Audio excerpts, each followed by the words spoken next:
তাদের একটাই দাবি, তারা শুধু কোঠা আন্দোলনের পিছনে ছিলেন না, রাষ্ট্র সংস্কারের পিছনে কিন্তু তাদের অনেক বড় ভূমিকা রয়েছে।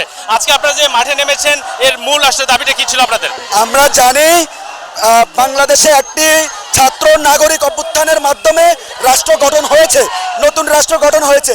এই রাষ্ট্রকে কার্যক্রম ব্যাঘাত করানোর জন্য কিছু কুচক্রী মহল প্রধান বিচারপতিকে নিয়ে তারা একটি ফুল কোর্ট মিটিং ডেকেছে। যেই মিটিংয়ের প্রধান উদ্দেশ্য ছিল এই রাষ্ট্র ব্যবস্থাকে তারা ধ্বংস করে দিবে। তারা আইনের বেড়াজালে বাংলাদেশের জনগণকে আবারও বিপদের সম্মুখীন হবে।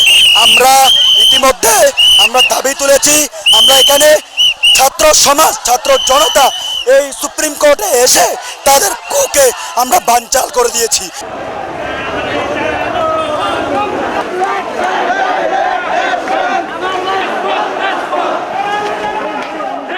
সমস্ত প্রশাসন বলেন, সমস্ত সেক্টর বলেন, আমরা কোনো দলীয়করণ চাই না।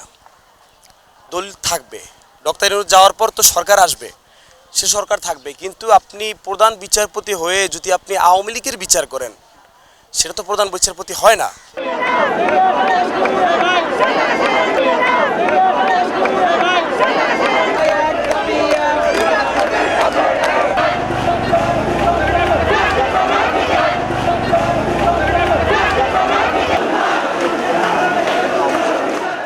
আমরা চাই এই যে খুনি হাসিনার দালাল প্রধান বিচারপতি সে যাতে এই পদে আর থাকতে না পারে।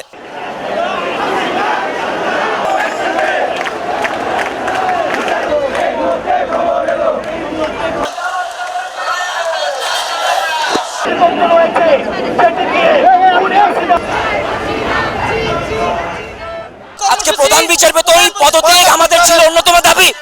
ইতিমধ্যেই আমরা সংবাদ পেয়েছি বিচারপতি পদত্যাগ করেছে। এখন একই সাথে প্রশাসনে যত স্বৈরাচার আছে সকল স্বৈরাচারকে এই স্বাধীন বাংলা ছাড়তে হবে। অবু সতপু, মাই টিভি, ঢাকা।